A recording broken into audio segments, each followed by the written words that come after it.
jemaat kami ucapkan selamat pagi, Shalom. Majelis Jemaat Panjen mengucapkan selamat datang, selamat mengikuti kebaktian, dan selamat bergabung bagi warga tamu yang baru pertama kali mengikuti ibadah di tempat ini. Begitu pula bagi seluruh warga jemaat. Selamat beribadah, Tuhan Yesus memberkati. Bapak Ibu, kami undang untuk bangkit berdiri. Mari kita pujikan hitung jemaat 1 bait 1 dan yang kedua.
Ibadah hari ini kita lakukan di dalam nama Allah Bapa yang menciptakan langit dan bumi, yang tidak pernah meninggalkan pekerjaan tangannya, dan yang kasih setia kekal selamanya.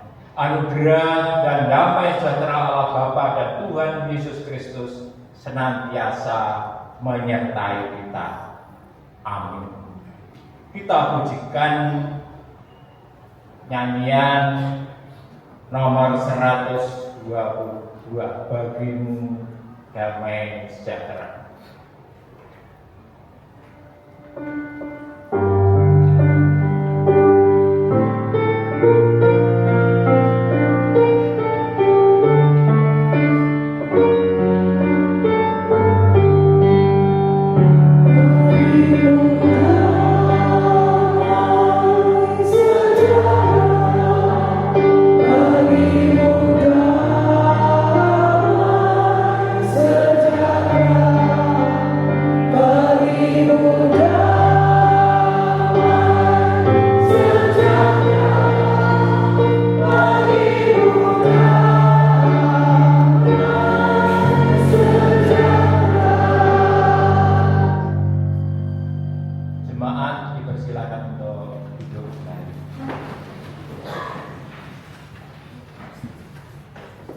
Selamat pagi Bapak Ibu, saudara-saudara yang terkasih di dalam nama Tuhan Yesus Kristus. Tema ibadah pada minggu ini sesuai dengan tema liturgis di Gereja Kristen Jaiwetan adalah rumah kita, rumah Tuhan. Dan tema khotbah saat ini adalah panggilan menjadi saksi Kristus. Di dalam bulan Mardika tahun 2026 ini kita diterangi tema liturgis rumah kita, rumah Tuhan. Oleh karena itu kita diingatkan untuk memperbarui komitmen kita kepada Tuhan dan melayani Dia dengan segenap hati. Di dalam Yosua 1 ayat 1 sampai 11 kita melihat bagaimana Tuhan memerintahkan Yosua untuk memasuki tanah perjanjian dan menjadikan penyertaan. Seperti Yosua, kita juga dapat mengalami penyertaan Tuhan di dalam hidup kita. Tuhan tidak pernah meninggalkan kita. Bahkan ketika kita menghadapi tantangan dan kesulitan-kesulitan, Tuhan memerintahkan Yosua untuk kuat dan berani memasuki tanah perjanjian. Kita juga dapat mengalami kekuatan dan keberanian dari Tuhan di dalam setiap langkah kehidupan kita. Amin. Ibu Bapak yang dikasihi oleh Tuhan, pertobatan adalah panggilan dari Allah untuk kembali kepadanya. Terkadang kita mungkin menjauh dari hubungan yang benar dengan Allah karena dosa-dosa kita. Namun melalui pertobatan kita diajak untuk meninggalkan jalan-jalan yang salah dan kembali kepada kasih-Nya. Bapak, mari kita mengungkapkan pengakuan dosa melalui Kidung Jemaat nomor 23 bait yang pertama dan yang kedua.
pengakuan dosa-dosa yang sudah kita lakukan kepada Tuhan dan kita lakukan secara pribadi, pas pribadi. Mari kita berdoa.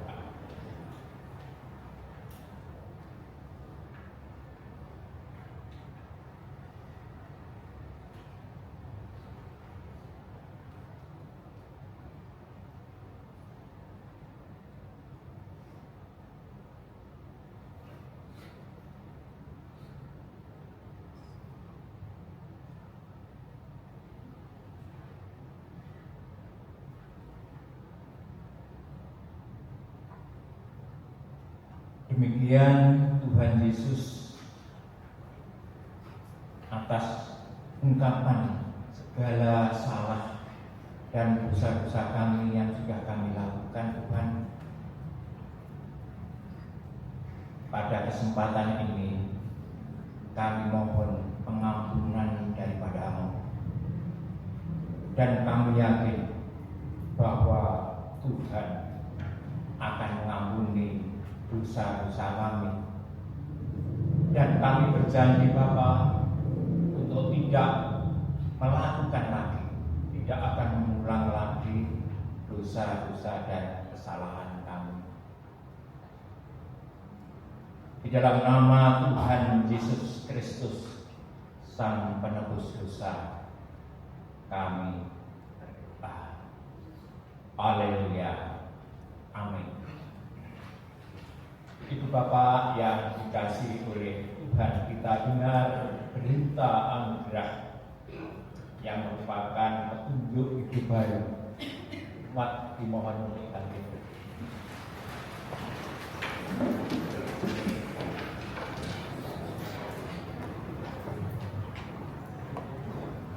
Allah yang setia mendengar doa umatnya dan bekerja dengan kuasa-Nya untuk memperbarui hidup kita di dalam Kristus.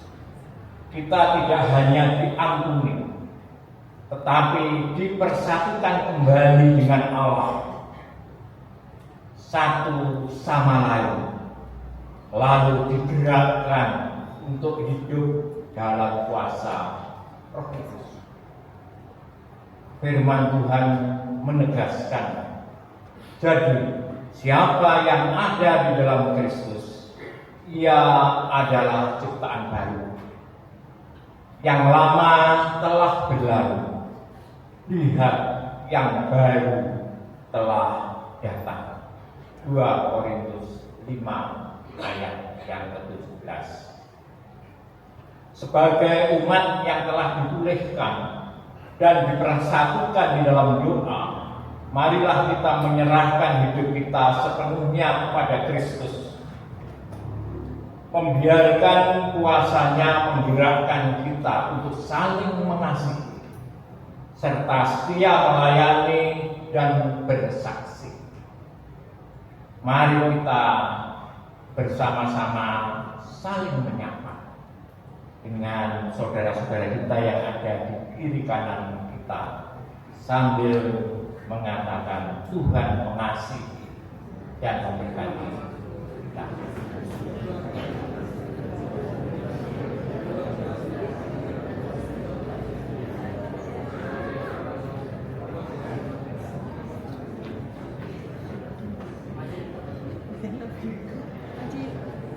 Umat dipersilakan beliau.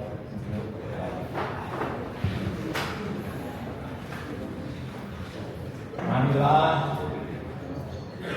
berita anugerah dari Tuhan ini kita sambut dengan sebuah Petitum Jemaat nomor 39, bait yang pertama dan yang kedua.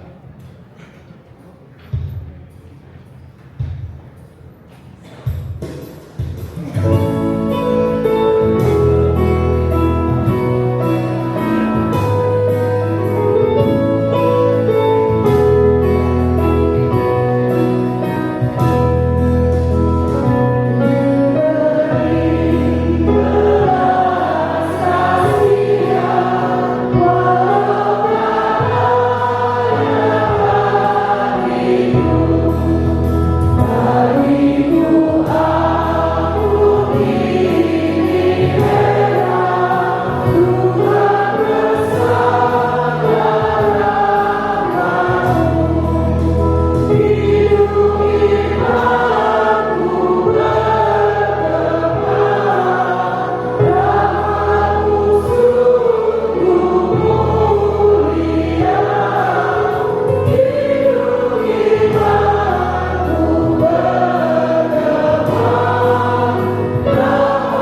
Tuhan. Mari kita berdoa. Ucapan syukur kami naikkan kepada-Mu Bapa. Pada pagi hari ini kami akan membaca dan merenungkan firman-Mu. Buka mata hati kami Tuhan, agar kami siap untuk menerima firman-Mu. Berfirman-Nya ya Tuhan, kami siap untuk menerimanya. Haleluya, amin.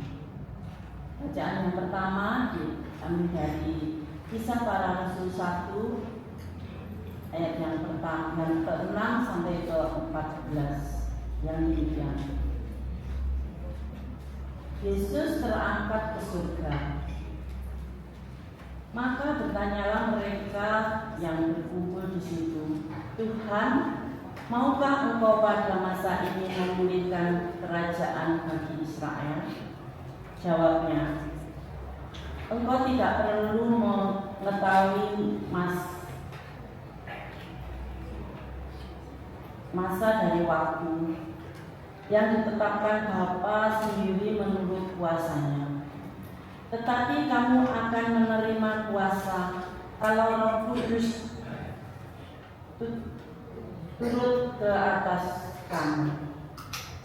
Dari kamu akan menjadi saksiku di Yerusalem dan di seluruh Yudea dan Samaria dan sampai ke ujung bumi. Sesudah ia mengatakan demikian, terangkatlah ia disaksikan oleh mereka, dan awan menutupnya dari pandangan mereka. Ketika mereka sedang menatap ke langit waktu ia naik itu, tiba-tiba berdirilah 2 orang yang berpakaian putih dekat mereka dan berkata kepada mereka, "Hai orang-orang Galilea, mengapakah kamu berdiri melihat ke langit? Yesus ini yang terangkat ke surga meninggalkan kamu akan datang kembali dengan cara yang sama seperti kamu melihat dia naik ke surga." Maka kembalilah rasul-rasul itu ke Yerusalem dari bukit yang disebut Bukit Zaitun, yang hanya seperjalanan sabat jauhnya dari Yerusalem.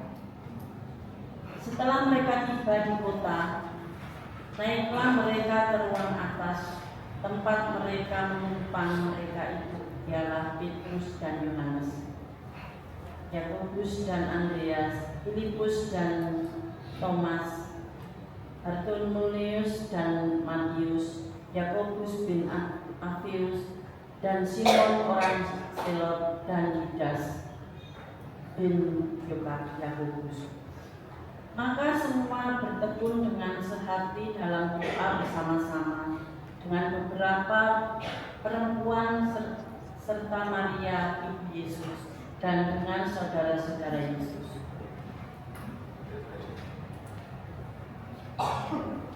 Demikian firman Tuhan.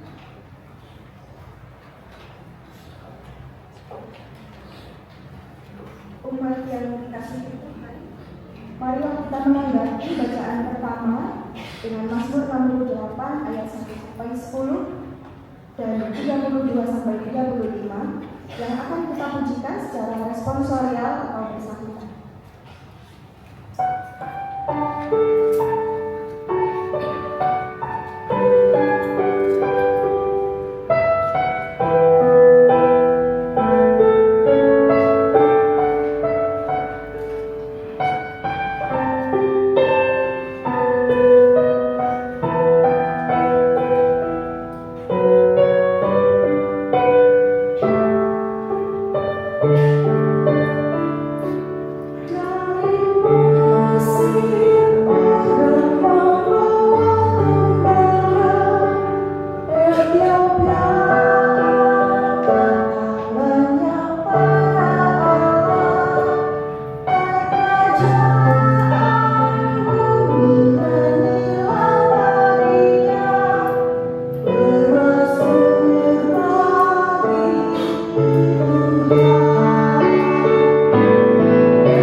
dari 1 Petrus pasal 4 ayat 12 sampai 14 dan 1 Petrus pasal 5 ayat 6 sampai 9. Demikian firman Tuhan.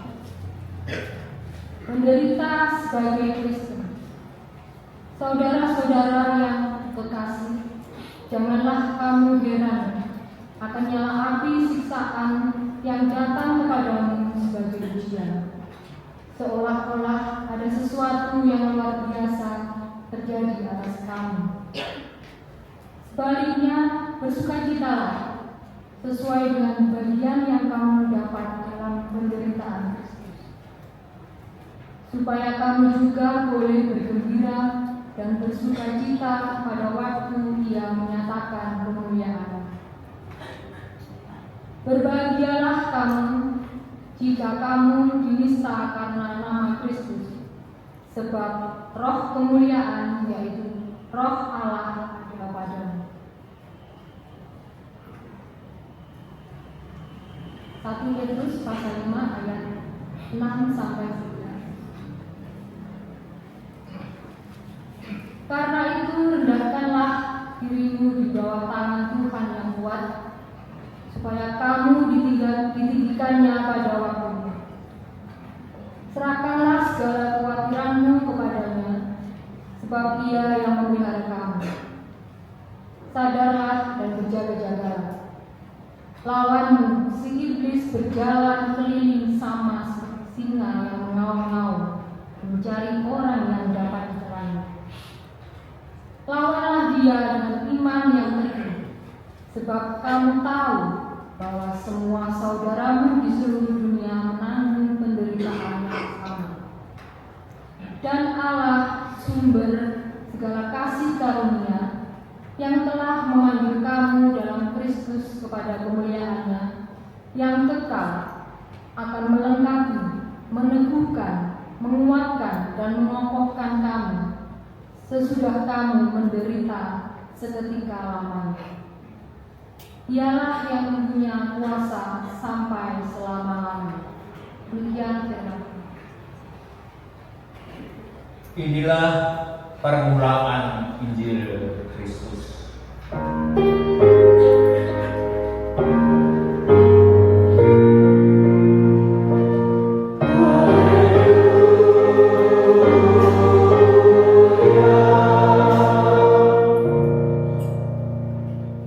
Bacaan yang ketiga diambil dari Yohanes 17 ayat 1 sampai dengan 11. Dimohon umat untuk bangkit berdiri.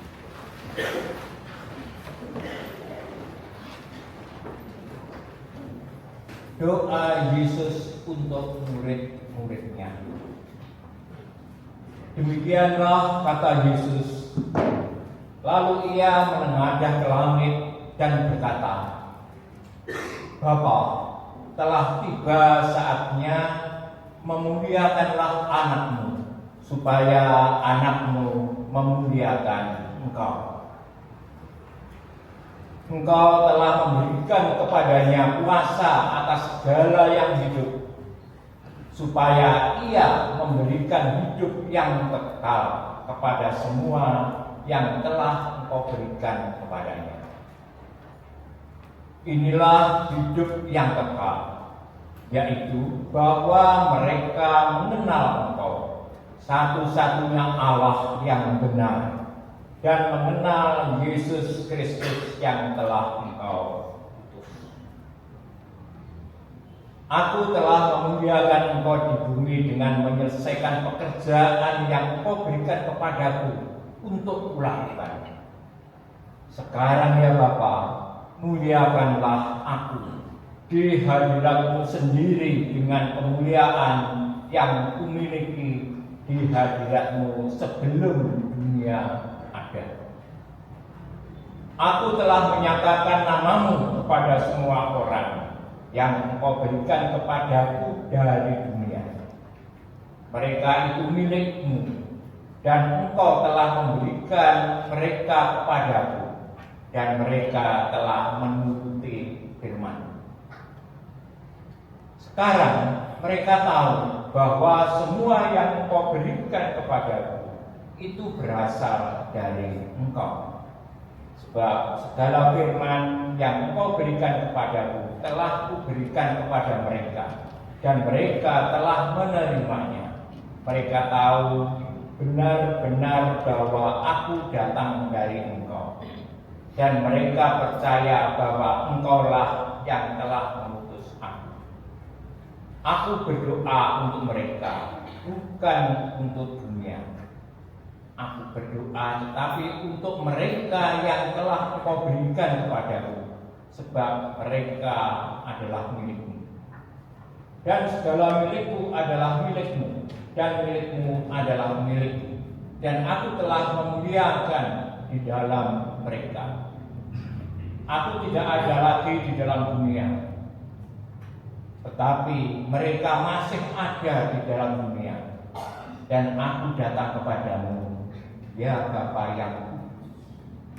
Jagalah mereka dalam nama-Mu, yaitu nama-Mu yang telah Engkau berikan kepadaku, supaya mereka menjadi satu, sama seperti kita. Amin.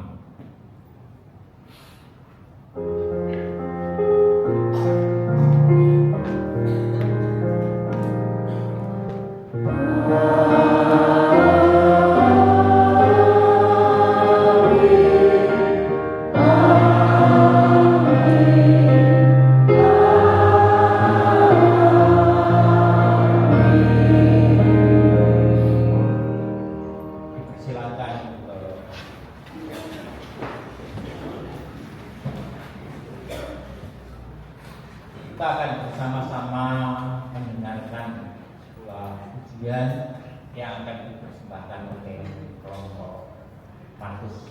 Dipersilakan.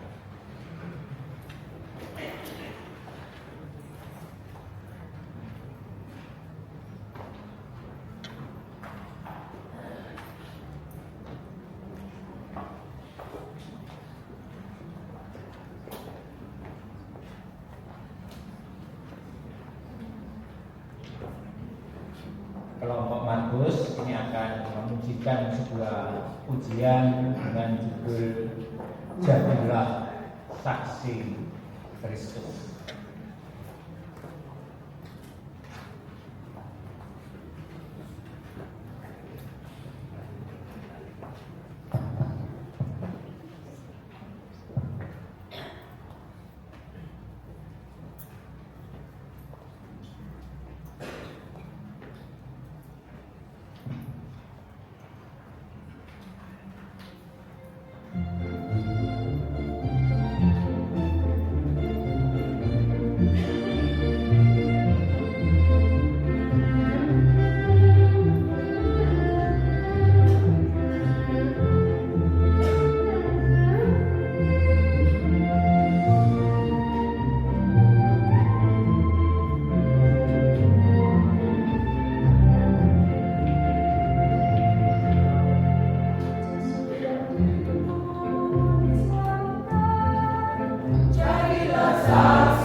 Jadilah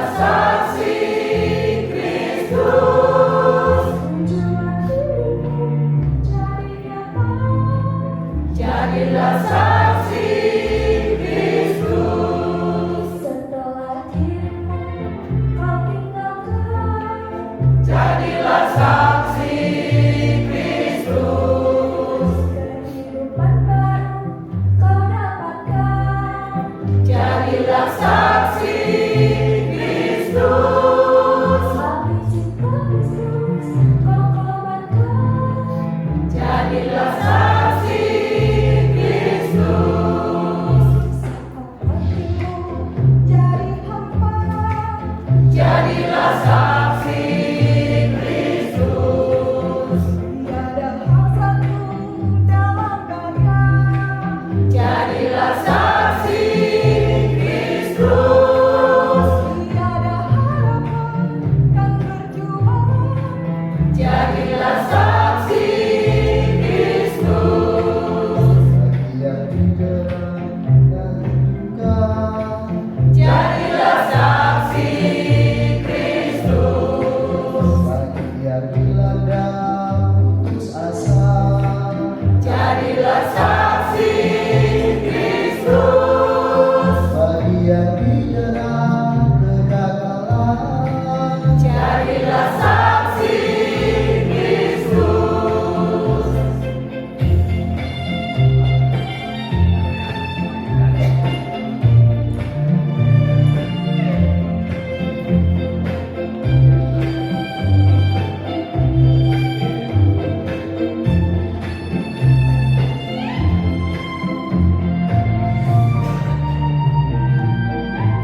menembus dari lintas generasi, mulai dari yang muda sampai yang sepuh, untuk memuliakan nama Tuhan, mempersembahkan sebuah pujian di mana isinya adalah jadilah saksi Kristus.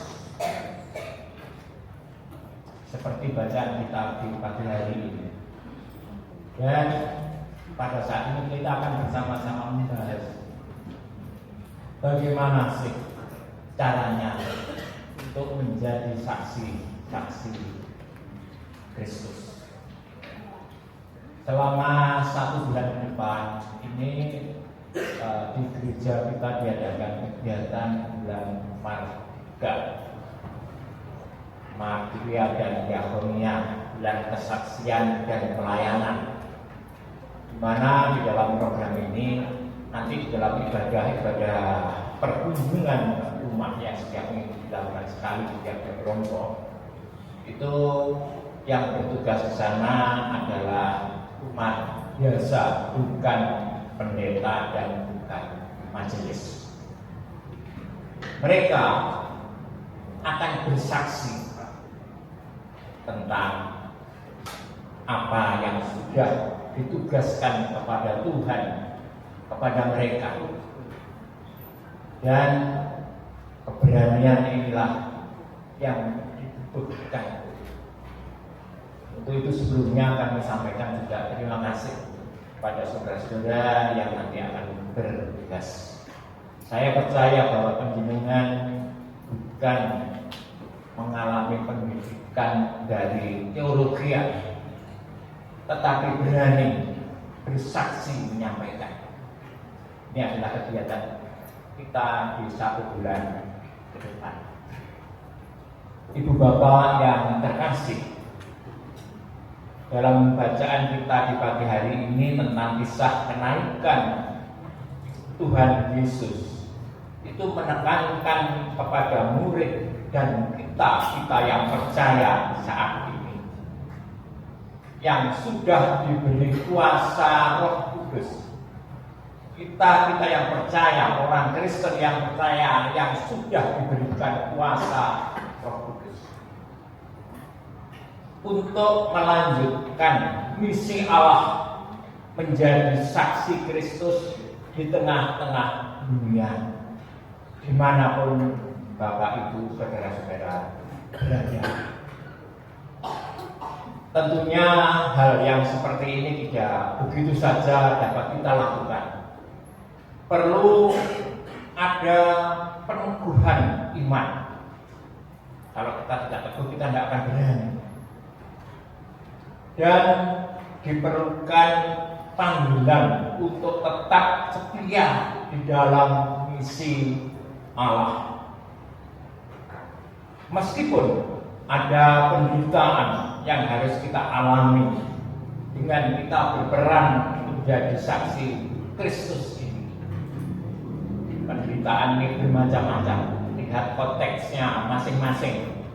Mungkin bagi yang ditugaskan untuk khotbah-khotbah Pakuwen atau khotbah-khotbah ibadah pada hari Selasa dan Rebu, mungkin juga setelah dia menyampaikan itu ada saja yang berkomentar, waduh, khotbahnya tidak enak, waduh seharusnya itu begini, waduh seharusnya itu begini.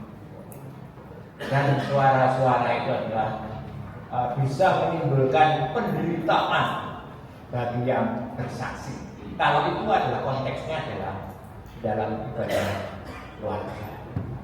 Untuk itulah kita harus saling bersatu untuk menjaga situasi yang kondusif. Ibu bapak yang dikasihi oleh Tuhan, sebagai orang percaya, kita dipanggil untuk taat.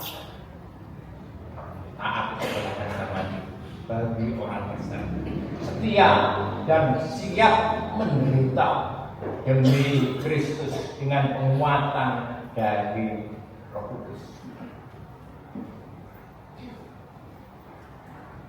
siap menderita. Di bawah diberkatkannya ada tambahan dengan diberikan kekuatan dari Roh Kudus. Sebagai wujud penyertaan Allah sendiri, inilah yang menjadi doa dan harapan Tuhan Yesus bagi kita semua umat kepunyaannya. Ini daripada bacaan kita di pagi hari. Kita harus berani dengan sebuah kebenaran. Jangan takut, Roh Kudus akan memampukan kita. Ibu bapak yang dikasihi oleh Tuhan, pada Minggu Paskah yang ke-7 hari ini kita diajak untuk menghubungi apa arti dari kesatuan. Apa makna dari bersaksi? Apa itu kesatuan? Apa itu bersaksi? Seperti bacaan kita pada bacaan yang ketiga. Di dalam teks bacaan kita, Tuhan Yesus berdoa bagi para muridnya, bahkan bagi semua orang percaya, agar mereka menjadi satu. Menjadi satu. Kepunyaannya. Lalu kesatuan seperti apa yang dikehendaki oleh Yesus pada bacaan kita di pagi hari ini, yang kemudian kita yang didoakan kepada Bapa yang di sorga untuk diberikan penyertaan pada Roh Kudus. Pertama, kesatuan yang dikehendaki Tuhan Yesus bukan hanya sekedar kesatuan pikiran, bukan pula hanya kesatuan pendapat atau pendirian teologis semata. Artinya kesatuan di sini tidak harus selalu bersifat uniformitas, seragam, sama, melainkan lebih dari itu. Kesatuan haruslah tetap dapat tercipta, sekalipun terdapat perbedaan pikiran, perbedaan pendapat, maupun prinsip-prinsip orang per orang. Yang pertama. Yang kedua, kesatuan yang dikehendaki oleh Tuhan Yesus bukan hanya sekedar kesatuan emosional, perasaan, bukan itu. Memang terlihat indah jika setiap orang berkumpul bersama dalam suasana yang guyup dan rukun, tentram, hangat, sukacita. Semua perbedaan konflik atau masalah yang sedang terjadi seolah-olah lenyap begitu saja. Bukan itu. Gereja pun yang seharusnya memperjuangkan kesatuan yang dikehendaki oleh Tuhan Yesus, di dalam prakteknya masih diwarnai dengan beberapa konflik dan kepentingan. Yang ketiga, kesatuan yang dikehendaki Yesus Kristus bukan hanya sekedar kesatuan untuk melakukan sesuatu dan mengabaikan perbedaan yang ada, bukan. Tetapi jalan kesatuan jemaat ini dipahami sebagai kesatuan demi melaksanakan misi tertentu, sehingga sebagai perbedaan seringkali diabaikan, bahkan direlatifkan. Dalam kesatuan ini yang diutamakan adalah melakukan kehendak Tuhan yang sama dan kehendak pribadi yang disatukan. Sama dengan bacaan kita tadi bahwa Tuhan Yesus menyatu dengan Tuhan Allah dengan satu. Saudara-saudara yang terkasih, bacaan Injil kita hari ini merupakan bagian dari kata perpisahan Yesus dengan para murid sebelum dirinya berpisah. Berbeda dengan ketiga Injil lainnya, kalimat perpisahan Yesus disampaikan dalam bentuk doa, di mana ia berdoa bagi para murid yang dikasihinya. Ibu Bapak yang dikasihi oleh Tuhan, bagian dari Injil yang kita baca pada pagi hari ini adalah merupakan petunjuk yang tegas. Apa itu bersatu? Di sini sudah diberikan contoh kesatuan Allah dan Tuhan Yesus. Satu. Tidak Allah ini Tuhan, Yesus itu manusia dan seterusnya, tidak. Tetapi satu. Satu yang dilakukan. Di tengah-tengah dunia kehidupan kita ada sebuah peribahasa yang berbeda, di mana bumi dipijak, di situ langit dijunjung. Di mana orang Kristen berpijak, di situ kehendak Tuhan yang dinomor satukan. Peribahasa ini memiliki makna dimanapun seorang berada, ia harus menghormati dan mengikuti aturan serta taat pada apa yang dianutnya. Misalnya kalau dia berada di sebuah tempat yang bukan biasa adat istiadatnya, maka dia pun harus melakukan, harus mengikuti adat istiadat yang ada di tempat itu tanpa meninggalkan apa yang dikehendaki oleh Tuhan Yesus Kristus. Istilahnya itu harus beradaptasi, menyesuaikan diri dengan sebuah lingkungan yang baru. Mungkin sama dengan kondisi kita saat ini. Dulu kita tidak mengenal Kristen. Sekarang kita menjadi Kristen. Ada sebuah perbedaan, ada sesuatu yang harus berubah. Dan ketika kita melakukan perubahan, itu harus kita lakukan dengan sukacita dan penuh bahagia, bukan dengan rasa menderita. Waduh, dulu itu saya sebelum Kristen, saya hari Minggu itu bangun pagi, bangun sakar gitu, sekehendak hati. Tetapi sekarang jam 5 harus sudah bangun, harus mandi dan berangkat gereja. Jangan dianggap itu sebagai sebuah berita. Itu yang bisa dianggap sebuah sesuatu yang menimpa sebagai sebuah penderitaan. Ada pula adalah sesuatu yang harus kita syukuri. Itulah yang harus kita lakukan. Ada sebuah ilustrasi, dan dahulu kala hidup seorang pemuda yang bernama Arya. Wonten di sini yang bernama Arya. Dia hidup di sebuah desa yang terpencil, yang tenang. Hubungan satu dengan yang lain berjalan dengan penuh harmonis.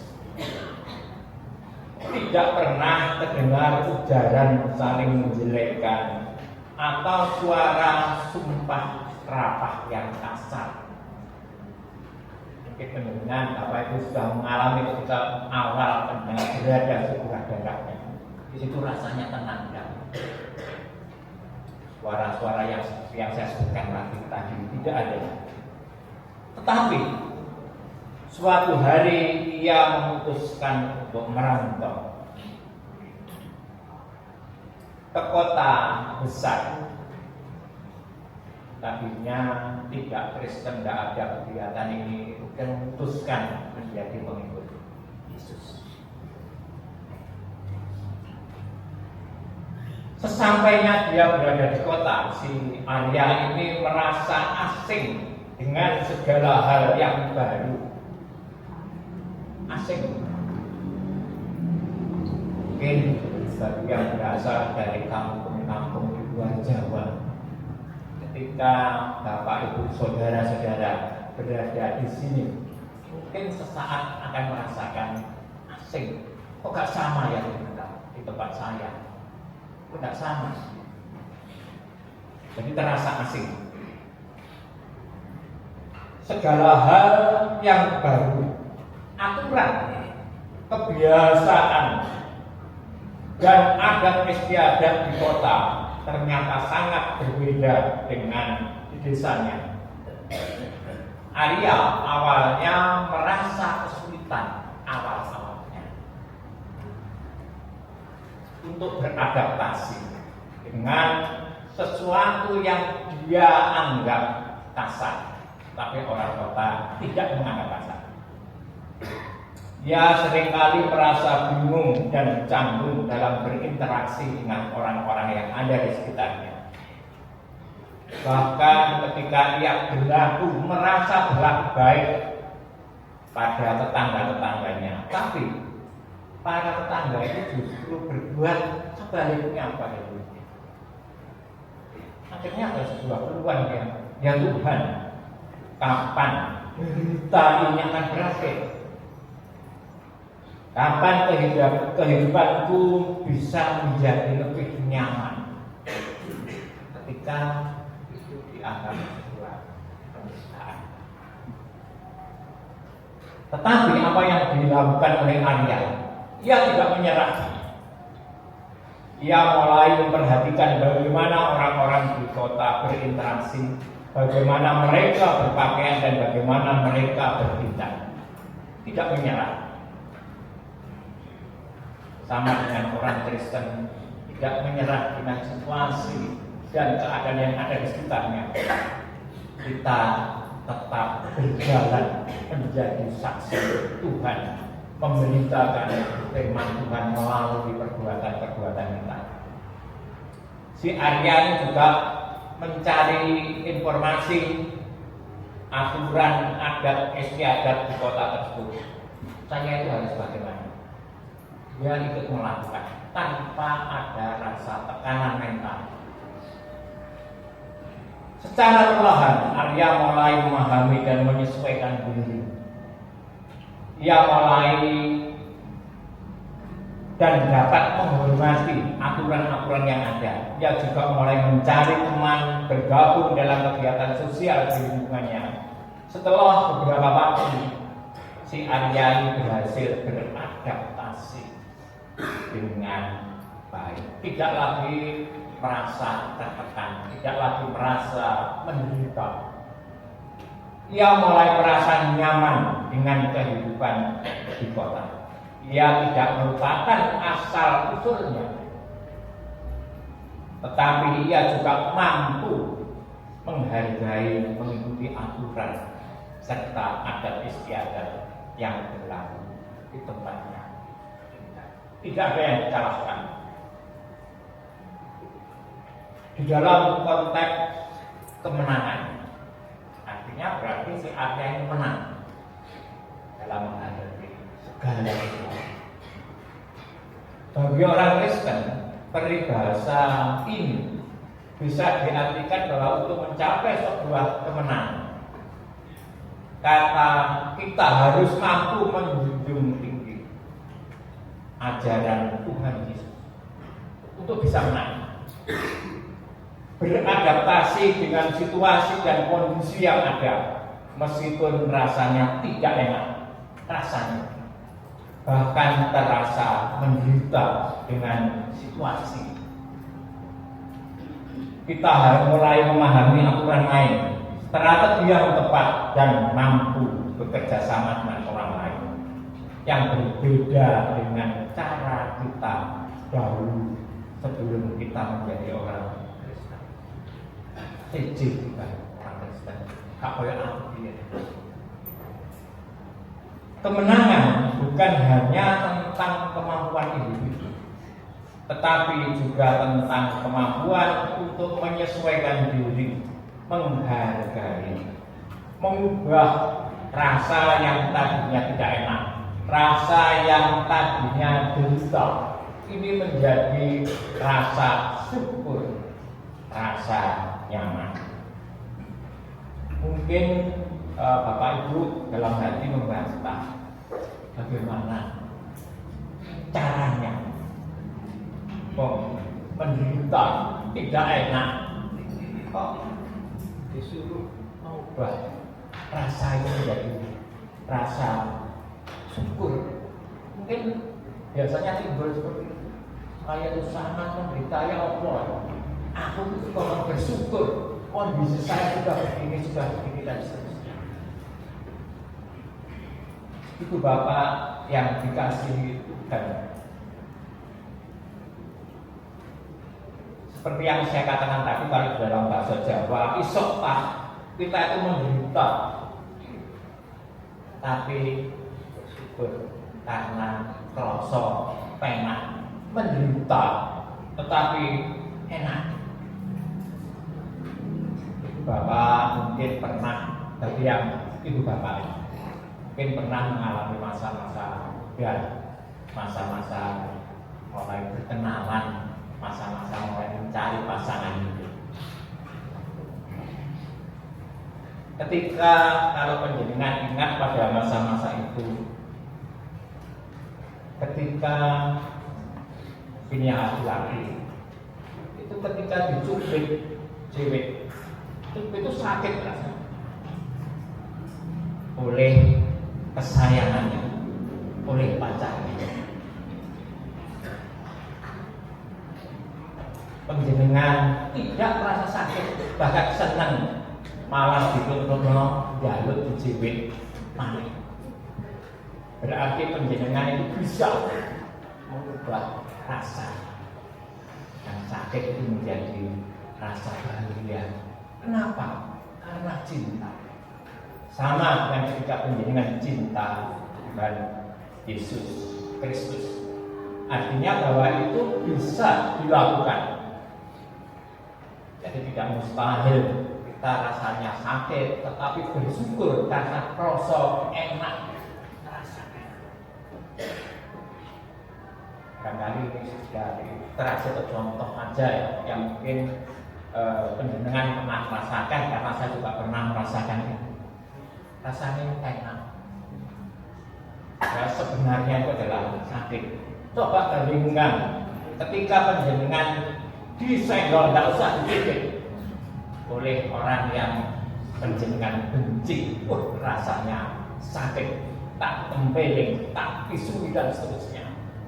Padahal hanya senggol saja. Berarti penjenengan juga bisa mengubah rasa yang biasa itu menjadi derita dalam kehidupan. Bacaan kita di Kisah Para Rasul adalah momen terakhir dari para murid melihat Tuhan Yesus dalam wujud fisik sebelum ia naik surga. Bacaan kita pada hari ini. Wajar jika para murid bertanya dan ingin mengetahui kapan kerajaan Israel akan dipulihkan. Sama halnya dengan pertanyaan di dalam benak kita akan harapan. Kapan kehidupan keluargaku, rumah tanggaku, ekonomiku, pekerjaanku akan dipulihkan? Artinya bahwa pertanyaan ini sama dengan pertanyaan murid Tuhan Yesus. Kapan?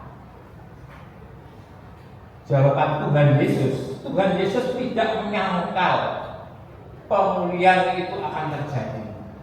Hanya menegaskan bahwa waktu tepatnya bukan untuk kita ketahui. Masa dan waktu adalah urusan Allah, bukan urusan kita, bukan urusan manusia. Itu yang harus kita pahami. saat bertugas, saat tugas panggilan menjadi saksinya diberikan kepada kita, Tuhan Yesus tidak akan membiarkan umat kepunyaannya berjalan sendirian. Dalam bacaan kita tadi, di saat Tuhan Yesus perlahan terangkat meninggalkan muridnya, awan yang menyelimuti mengingatkan kita akan awan kemuliaan. Banyaknya peristiwa yang terjadi sering membuat kita terbenam dalam lamunan. Karena banyak peristiwa yang terjadi pada kita, ini kita kadang-kadang itu melamun, merenung seorang diri dan berangan-angan akan keadaan yang kita harapkan. Yang terkadang justru lamunan itu membuat kita menjadi terdiam dan sulit bergerak untuk mengerjakan apa yang sudah menjadi tanggung jawab kita di dalam kehidupan. Kehadiran dua orang berpakaian putih yang menegur para murid untuk tidak terus melihat ke langit juga merupakan pengingat supaya para murid tidak hanya terus melihat ke atas, diam dan terpaku pada apa yang terjadi yang menjadi angan-angan dan lamunan akan pemulihan, tetapi agar dia beranjak pergi menjadi saksi Kristus. Kita juga jangan hanya tinggal berangan-angan sambil mental berlaku nostalgia, tapi harus beranjak. Hal ini jugalah yang perlu dilakukan. Jangan hanya sekedar berdoa meminta kepada Tuhan. Jangan sampai kita hanya diam pada angan-angan dan lamunan akan kehidupan kita. Tetapi kita harus bergerak melangkah, bekerja menjadi fokus menjadi saksi Kristus.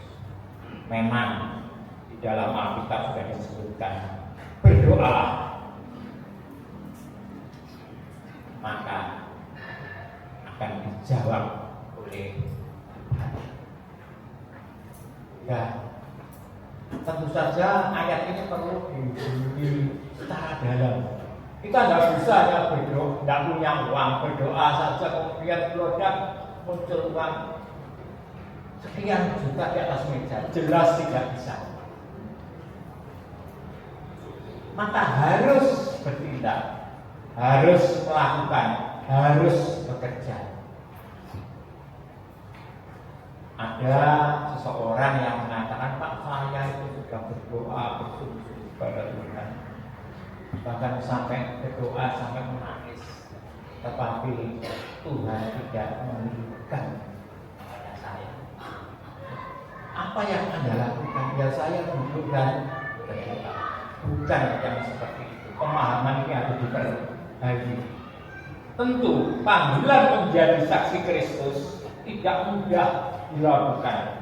Bahkan di lingkungan rumah sekalipun, hanya sekedar memberikan keteladanan untuk rajin pergi ke gereja saja. Banyak di antara kita yang mengalami kesulitan. Kesulitannya apa? Ada saja. Berbagai macam kesulitan tentunya masing-masing melanda di tempat Bapak Ibu sekalian. Belum lagi soal memberikan keteladanan tentang kesetiaan, jujur dan memaafkan. Masih banyak para orang tua ketika anak itu melakukan kesalahan sedikit tanpa ditempel, unsur memaafkan dan memberikan nasihat tidak diberikan. Bagaimana si anak itu bisa mengerti kesalahannya kalau itu yang dilakukan? Banyak penderitaan yang harus kita alami. Sebab dikatakan biasanya adalah sebuah ujian iman. Namun penderitaan atas nama Kristus harus dihadapi dengan penuh suka. Seorang pemuda bernama Arya yakin bahwa Roh Allah terus ada memberikan kekuatan di dalam kehidupan para umat percaya. Ibu Bapak, sebagai penutup khotbah saya pada hari ini, saat kita memasuki bulan kesaksian dan pelayanan, bulan Mardika saat ini, bulan di mana kita diingatkan bahwa kita yang menjadi milik Kristus tanpa terkecuali memiliki tugas dan panggilan yang sama, yaitu menjadi saksi Kristus. Sebagai umat Tuhan, kita mungkin bersama-sama sedang berjuang di dalam kehidupan. Berjuang yang tadi dikatakan rasanya tidak enak dan dirasakan katanya menjuta. Mungkin saat ini kita sedang dalam pergumulan yang berat. Ada di dalam keprihatinan, ada dalam ketakutan dan kekhawatiran. Jangan sampai keadaan kita menjadi penghalang. Keadaan itu jangan sampai menjadi penghalang untuk kita tetap melayani dan menjadi saksinya. Karena bisa saja kesaksian dan pelayanan yang kita tunjukkan itu menjadi sumber kekuatan dan penghiburan. Bukan hanya bagi kita pribadi, tapi juga untuk orang-orang yang ada di sekitar kita ikut menikmati. Mari kita tetap menyerahkan panggilan pelayanan kita ke dalam doa kepada Tuhan Allah, supaya Roh Allah yang kudus selalu menyertai dan memberkati kehidupan kita di dalam situasi apapun. Amin. Bapak yang terkasih, mari kita mengambil saat teduh, kita tundukkan kepala.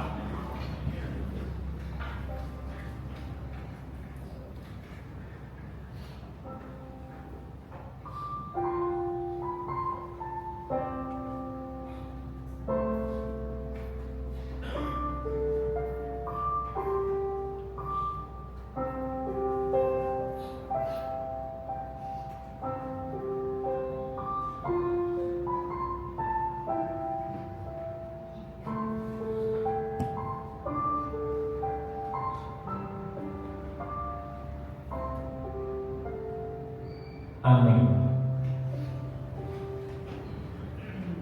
Bapak Ibu Saudara yang terkasih di dalam Tuhan, saya undang untuk bangkit berdiri.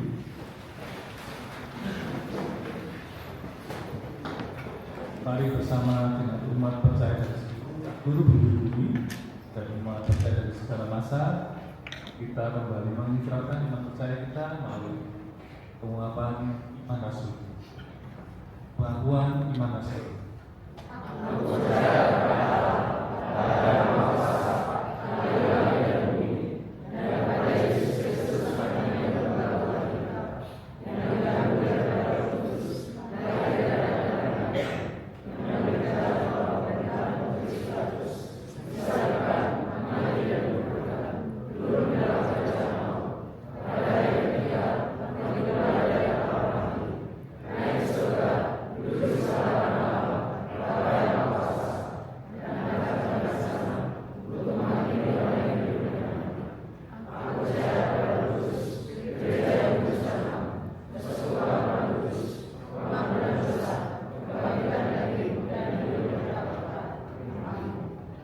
Umat besar.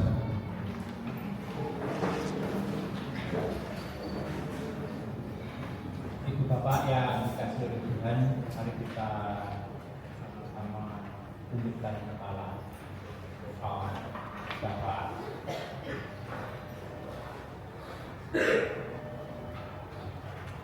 Syukur dan terima kasih Tuhan atas firman yang telah tertabur di minggu hari ini. Biarlah kisah kenaikan Tuhan Yesus menekankan bahwa kita umat percaya saat ini diberi Roh Kudus, diberi kuasa Roh Kudus untuk melanjutkan misi Allah menjadi saksi Kristus di tengah-tengah dunia ini. Dibutuhkan iman teguh dan panggilan untuk tetap setia di dalam misi Allah.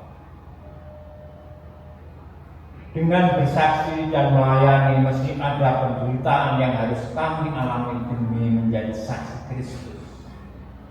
Kiranya kami diberikan kekuatan untuk setia, taat, bersatu, tiada jemu, terus melakukan perbuatan baik di mana saja, setia menapaki jalan Tuhan, sehingga pada akhirnya kami akan mengalami terbitnya surya kebenaran yang membebaskan dan merasakan hangatnya sinar pemulihan yang menerangkan hati.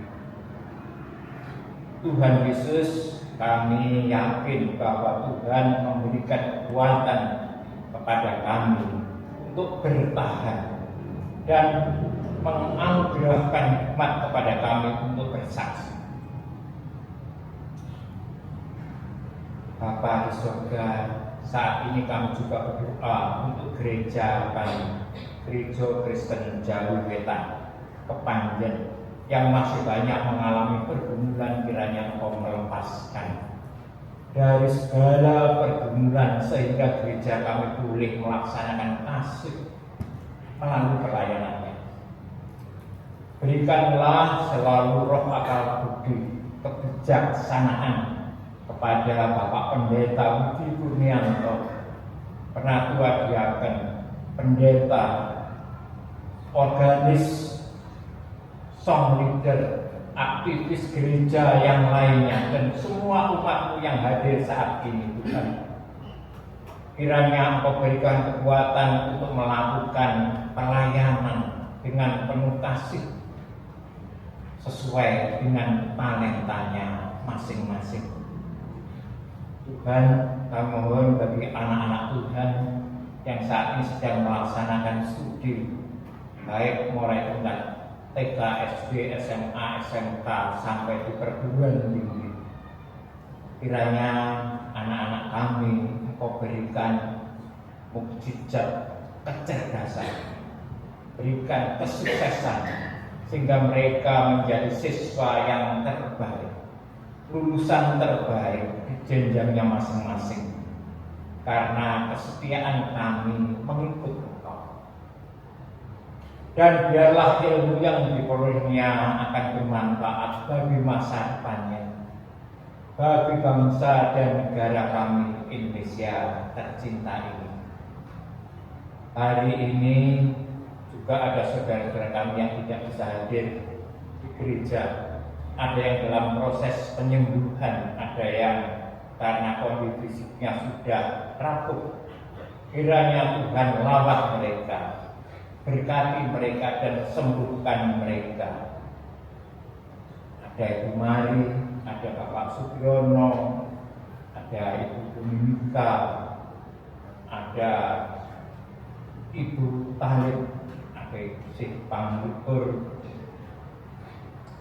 Demikian juga kami saat ini juga berdoa untuk keluarga Bapak Buin yang pada tanggal 12 Mei yang lalu telah ditinggalkan oleh Bapak Yusman, ayahanda yang tercinta. Kuatkan hatinya Tuhan, berikan keikhlasan, biarlah damai sejahtera, bahagia selalu dirasakan meskipun sudah ditinggal oleh orang tuanya yang dikasihi. Bapak, saat ini gereja kami juga sedang membangun rumah Tuhan ini. Kiranya Tuhan berikan kelancaran sehingga pembangunan renovasi gereja yang sedang kami lakukan dapat terlaksana dengan baik. Bapa di surga, 1 bulan ke depan jemaat kami juga melaksanakan bulan Martika, bulan Martika Diakonia untuk bersaksi dan melayani dengan berbagai kegiatan yang melibatkan banyak pihak. Kiranya Tuhan juga boleh melancarkan program kami ini, sehingga dapat menjadi berkat manfaat kepada setiap orang. Tuhan, selesainya ibadah ini kami juga akan pulang kembali ke tempat kami masing-masing. Kiranya tangan Tuhan selalu membimbing kami tiba di tempat dalam keadaan sukacita dan melakukan firman Tuhan yang pagi ini kami dengarkan. Doa permohonan ini hanya kami serahkan kepada Tuhan Yesus Kristus yang telah mengajarkan kami doa Bapa kami.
penyertaan dan nafas hidup kehidupan yang Engkau limpahkan kepada kami hingga pada hari ini.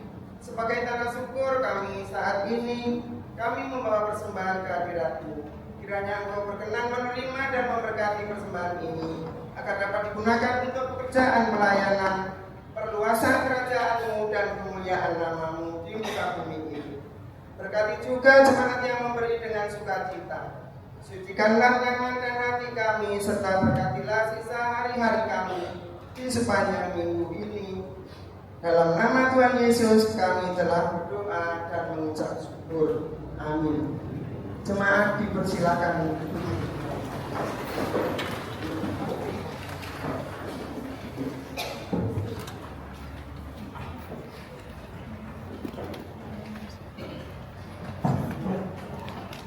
Shalom Bapak Ibu. Ada beberapa tekanan dan tambahan warta jemaat di hari ini.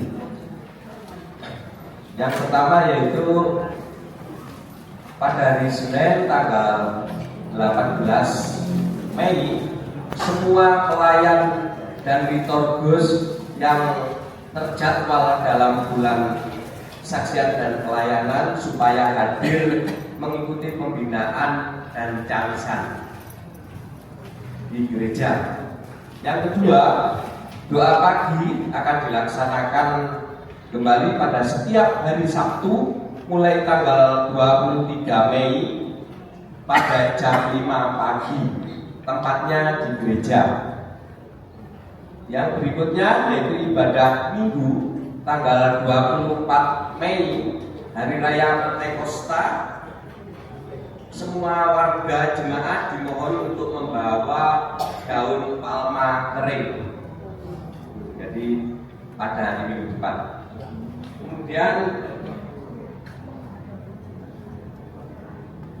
kebaktian kerja bakti kami mohon maaf bahwa itu pada tanggal 24 Mei nanti juga hari Minggu yang akan datang akan dilaksanakan kerja bakti di pemakaman Kristen Cokolio pada hari Minggu tanggal 24 Mei jam 3 sore jam 15.00 hari Minggu depan juga. Kemudian untuk ibadah perkunjungan keluarga atau pakwet yang ada perubahan adalah pada kelompok Lukas, yaitu pada hari Selasa jamnya jam 18 tetap, yang sedianya akan diterima oleh Bapak Pendi Yulianto diganti Bapak Hendri. Tempatnya di gereja, pelayannya Bu Indriana Yunus, liturgisnya Bu Christine.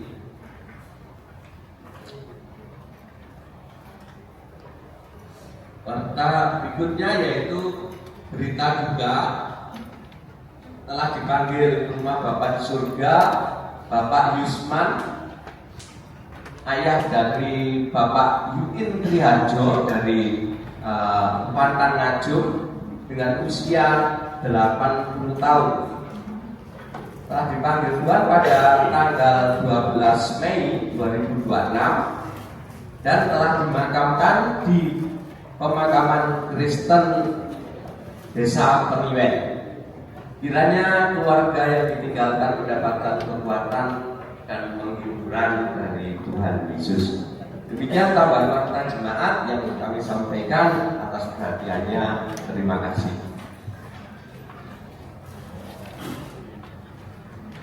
Mari kita terima pengutusan dari mohon Pak Bangkit berdiri.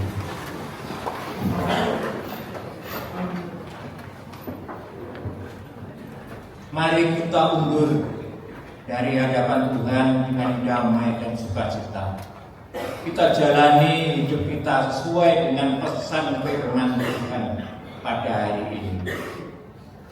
Mari kita bagikan kesaksian tentang penyertaan Tuhan dalam hidup kita kepada orang lain, sehingga mereka juga dapat mengalami kekuatan dan keberanian dari Tuhan.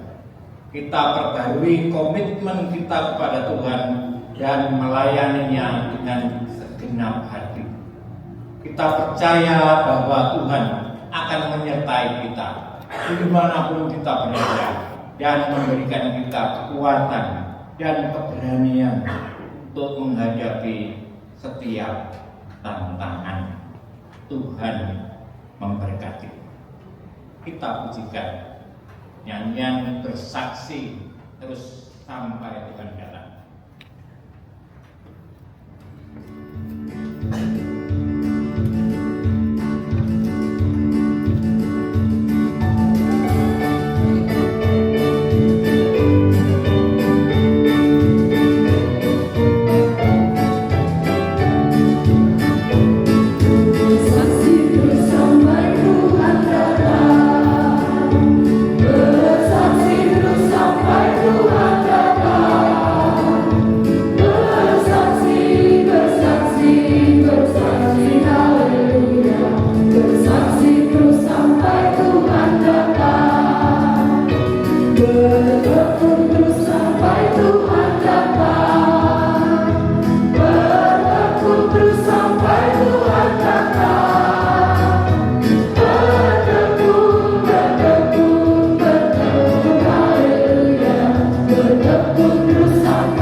Kita terima berkat Tuhan. Tuhan memberkati engkau dan melindungi engkau. Tuhan menyinari engkau dengan wajah-Nya dan memberi engkau kasih karunia. Tuhan menghadapkan wajah-Nya kepadamu dan memberi engkau damai sejahtera. Amin.